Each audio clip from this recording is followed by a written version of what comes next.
আসসালামু আলাইকুম এভরিওয়ান। এই যে আজকে দুপুরে খানা দানা খেতে বসলাম, আর শখের জামাইয়ের জন্য আজকে মাছ ভাজা করছি।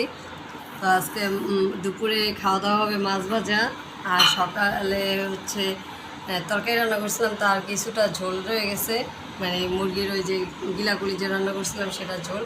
তো আজকে এগুলা দিয়ে এই খানা দানা হবে। তো মচমচা করে একদম পুরা কড়কড়া করে মাছ ভাজা করছি। আজকে মন চাইলো, আর জামাইও বলতেছে আজকে যে মশলা করে মাছ ভাজা করো, আজকে আর তরকারি রান্না করো না।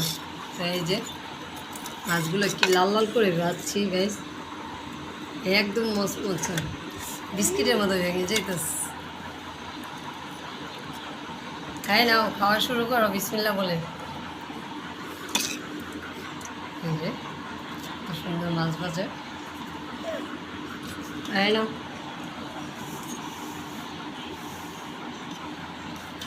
তোমারটা কোথায়? তুমি নেও একটা। হ্যাঁ নেব।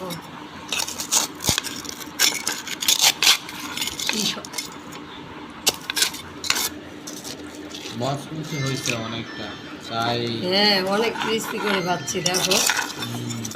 আজকে আর তরকারি রান্না করলাম না, জানামনি অসুস্থ তাই। এই ভাজা মাছ আর এই যে তরকারি ঝোল আছে, এটা দিয়েই খাওয়া শেষ করো। এগুলো রান্না করতে হচ্ছে কি? হ্যাঁ ওই যে তোমার তোমার ইঁদুরে খাইয়ে ফেললো, তোমার থেকে তোমার ইঁদুরে ছানা খাইয়ে ফেলতেছে। খাক। আম্মু কেমন হয়েছে মাছটা?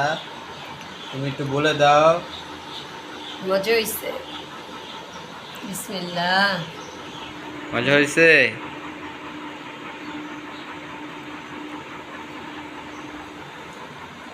দেখো কি অবস্থা করছে, ছোট বাটিতে একা একা ভাত নিয়েছে, ভাত নিয়ে নিচে কি দুষ্টমিটাই না করতেছে। তো গাইস হচ্ছে মাছ ভাজা দিয়ে ভাত খাবো, লোভ সামলাইতে পারতেছি না। আর অনেকদিন পরে মাছ ভাজা করছি। আমাদের বাসায় প্রায় মাছ ভাজা খাওয়া হয়।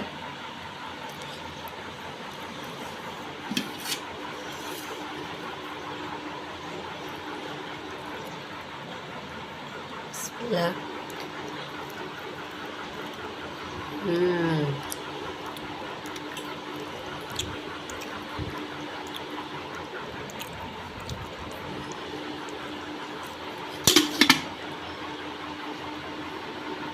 খুব মজা হচ্ছে না? হ্যাঁ, এগুলো নদীর পাঙ্গাস মাছ। হালকা আদা রসুন বাটা দিছি, হলুদের গুঁড়া, মরিচের গুঁড়া, লবণ সব কিছু মাখিয়ে তারপর সুন্দর মতো ভাজছি।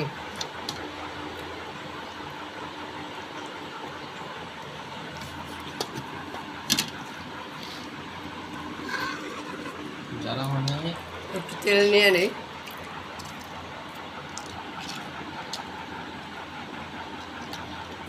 মাছ ভাজা দিয়ে কিন্তু কি খেতে অনেক ভালো লাগে, তেলটা দিয়ে ভাত খেতে অনেক ভালো লাগে। যে